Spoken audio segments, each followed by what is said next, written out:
A Discovery of Witches. A Discovery of Witches. Embracing the Magic Within.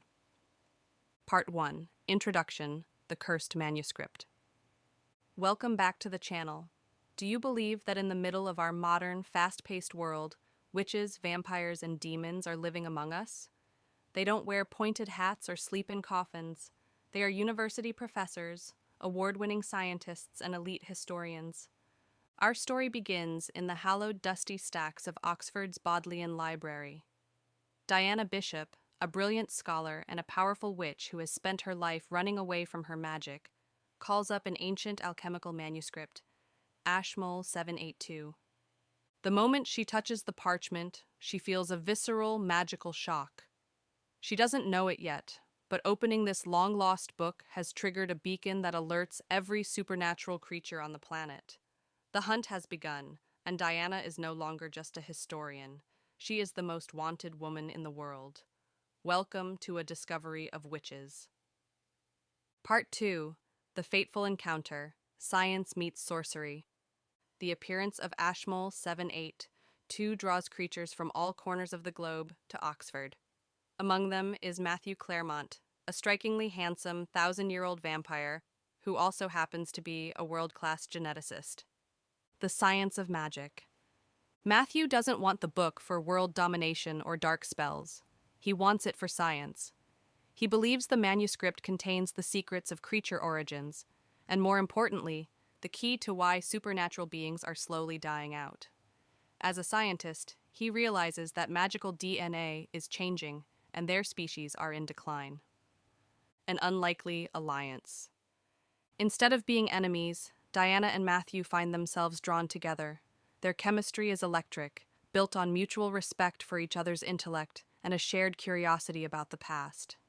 Matthew becomes Diana's protector, helping her realize that her magic isn't a curse to be feared, but an ancient power that has been bound and hidden within her for her own safety. Together, they begin a journey to decode the secrets of the book, realizing that Diana herself is the missing piece of the puzzle. Part 3.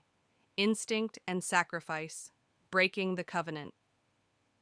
In the world of Deborah Harkness, there is a supreme law governed by a shadow organization called the Congregation. This law is absolute. There must be no interspecies relationships. Witches stay with witches, and vampires stay with vampires. The love that develops between Diana and Matthew is a dangerous act of rebellion.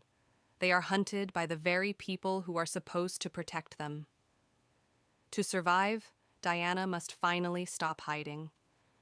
She begins to unlock her dormant abilities, the power of elemental magic, the gift of prophecy, and most importantly, the rare ability to time walk. She realizes that the only way to save Matthew and find the truth about Ashmole 782 is to stop running from her heritage. She has to trade her quiet academic life for a war that has been simmering for centuries. The tension peaks as they realize they cannot stay in the present. They must go back to where it all started. Part 4. A Journey to the Past to Find the Future.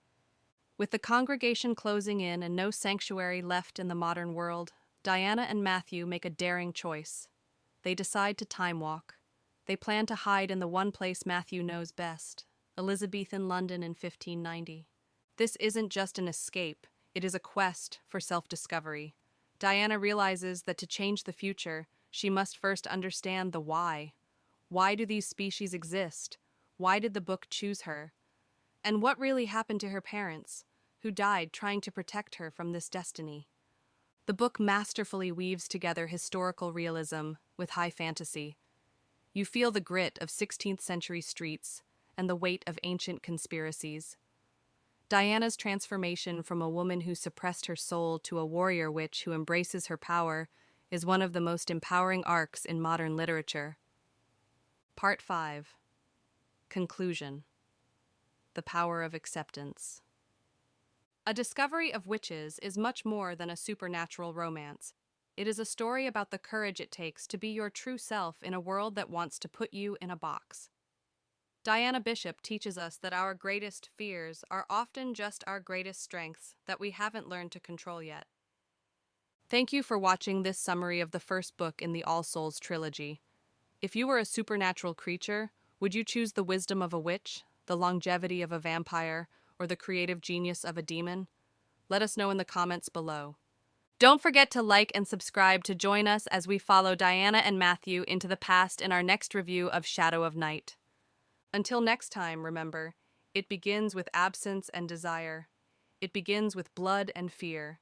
It begins with a discovery of witches.